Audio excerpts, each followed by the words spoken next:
मैं आलोक शर्मा मुजफ्फरपुर बिहार से आप सबके सामने उपस्थित हूँ अपनी कविताओं और गज़लों के साथ। आप आनंद लीजिए मेरी कविताओं और गज़लों का। समरस साहित्य संस्थान एवं मुकेश जी व्यास को हार्दिक धन्यवाद जिन्होंने ये प्लेटफॉर्म दिया मुझे परफॉर्म करने के लिए। एक मंच जहाँ से मैं आप सबके बीच आपके सामने अपने गीत और गज़लों को प्रस्तुत कर सकूँ। ये था मेरा संक्षिप्त परिचय। अब एक बार आप सब मेरे साथ बोलिए, बांके बिहारी लाल की जय। आज देश में तमाम समस्याएं हैं, हम देख रहे हैं। एक तरफ किसान भटक रहे हैं, जीडीपी कहाँ है, बेरोजगारी की दरें कहाँ हैं। तो सबसे पहले ताज़ा तरीन कविता से शुरू करूँगा मैं। ये ताज़ा तरीन कविताओं में आप अगर जाएंगे देखेंगे तो आपको मिलेगा कि किसान की क्या स्थिति है, मीडिया कहाँ खड़ी है और हम क्या कर रहे हैं इसके लिए। चलिए देखते हैं सबसे पहले कि क्या है स्थिति और किसानों की और हम क्या कर रहे हैं। कि सूट बूट में मस्त है साहब यह अडानी अंबानी की सरकार।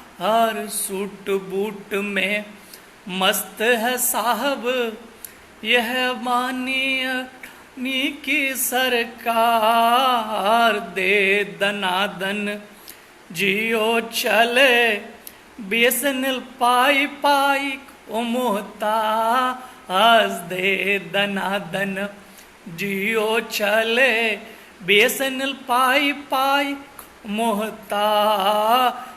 रेल भी बेचे सेल भी बेचे मस्त मगन सरकार। ये देखिए सरकार की हालत क्या है। सरकार की हाल ये है कि मस्त मगन चल रही है, जैसे लगता है कुछ उद्योगपतियों की ही सरकार रह गई हो, बाकी कोई नहीं हो इस देश में, बाकी कोई समस्या भी नहीं हो इस देश में। और उद्योगपतियों की ये सरकार को कुछ फर्क नहीं पड़ता है कि हम कहाँ जा रहे हैं, किस ओर जा रहे हैं। इनके दोस्तों की जो कंपनियां हैं जियो धनाधन चल रही है और हमारी इतनी पुरानी बीएसएनएल नुकसान में जा रही है, पाई पाई को मोहताज है। इन्होंने अब बेचना भी शुरू कर दिया है। बेचना शुरू क्या कर दिया है, बहुत सारी चीज़ें बेच चुके हैं ये। उसी में एक चीज़ है कि रेल भी बेचे सेल भी बेचे मस्त मगन सरकार। पटरी सरकारी रेल हो प्राइवेट खूब करे सरकार। पटरी होगी सरकारी, रेल होगा प्राइवेट, स्टेशन होगी सरकारी, लेकिन रेल में चलने का किराया आपको प्राइवेट के हिसाब से देनी पड़ेगी। मतलब एक सीधा बिजनेस है। सरकारें अपने दोस्तों को मदद कर रही है और ये जा कहाँ से रहा है, तो जनता के पॉकेट से। अगर आप कुछ पूछ बैठे तो ये क्या कहेंगे, ये देख लीजिए कि कुछ भी पूछो सीधा कहते देशद्रोही हो आप। कुछ भी पूछो सीधा कहते देशद्रोही हो आप। आज ऐसा समय है कि आप कुछ भी पूछेंगे इनसे तो ये यही कहेंगे कि हाँ भाई हम तो हैं ही जो हैं, लेकिन आप देशद्रोही तो नहीं है, चाइना से संबंध तो नहीं है आपका, पाकिस्तान से संबंध तो नहीं है आपका, कहीं ऐसा कुछ तो नहीं है, इसलिए तो नहीं कर रहे हैं आप। फिर भी चलिए कोई नहीं, सुनना काम है हमारा। और हम कवियों का ये धर्म है कि हम कोई भी सरकार हमारे सामने खड़ी हो, किसी भी पार्टी का, हम उसको आईना दिखाएं और अपने जन समस्याओं को उसके सामने रखें। माइनस में है जीडीपी लेकिन मैडम करती बकवास। माइनस में है जीडीपी लेकिन मैडम करती बकवास।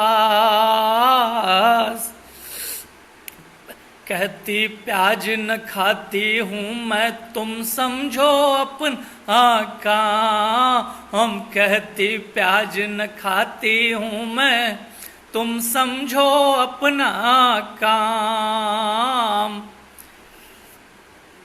अब देखिए चौथा स्तंभ होता है लोकतंत्र का मीडिया। मीडिया का खड़ा होना लोकतंत्र में बहुत जरूरी है, और भी तब आज के समस्याओं में। लेकिन मीडिया क्या कर रही है वो देखिए कि एक सुशांत के पीछे मीडिया सारी, एक सुशांत के पीछे मीडिया सारी, रोज मरे है किसान। इस देश में लगता है सुशांत सिंह राजपूत को छोड़ के, उनकी हत्या या उनका आत्महत्या को छोड़ के कोई भी ऐसा काम नहीं है जो इम्पोर्टेंट हो। लाखों किसान रोज धरने पे बैठे हैं, लेकिन हम में से कोई वहाँ मीडिया का कवरेज नहीं है। चंद चैनलों को छोड़ दे तो बाकी सब सुशांत सिंह राजपूत और ड्रग्स के पीछे पड़े। मानो इस ड्रग्स का समाधान हो जाएगा तो देश में न बेरोजगारी बचेगी, न सीमाओं की समस्या बचेगी, न किसानों की समस्या बचेगी। ये इकलौता समस्या है जो चल रहा हो इस देश में। पूरी मीडिया तंत्र पता नहीं बिकी हुई है या टीआरपी के खेल में फंसी हुई है, कहना मुश्किल है।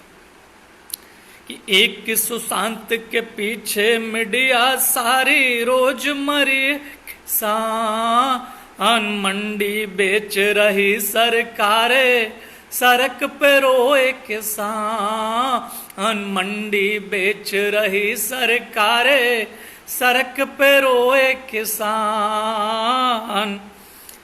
अब प्रधान से लास्ट वाक्य क्या है ये मैं पढ़ता हूँ, अंतिम पंक्ति है, इस मुक्तक को आप ध्यान से सुनेंगे कि किसका सोच रहे प्रधान जब सारे हैं परेशान, किसका सोच रहे प्रधान जब सारे हैं परेशान, लौटा दो तुम खुशियाँ हमारी, हाथ जोड़े है सान, लौटा दे खुशियाँ हमारी, हाथ जोड़े है किसान।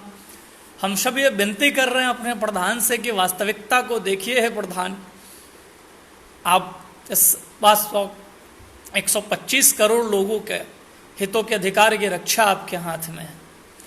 जो हमारे पूरे भारत को अन्न धन्य से नवाजते हैं उनके भी रक्षा करना आपका कर्तव्य बनता है। और देखिए ये तो राजनीतिक व्यंग्य पढ़ रहा था मैं,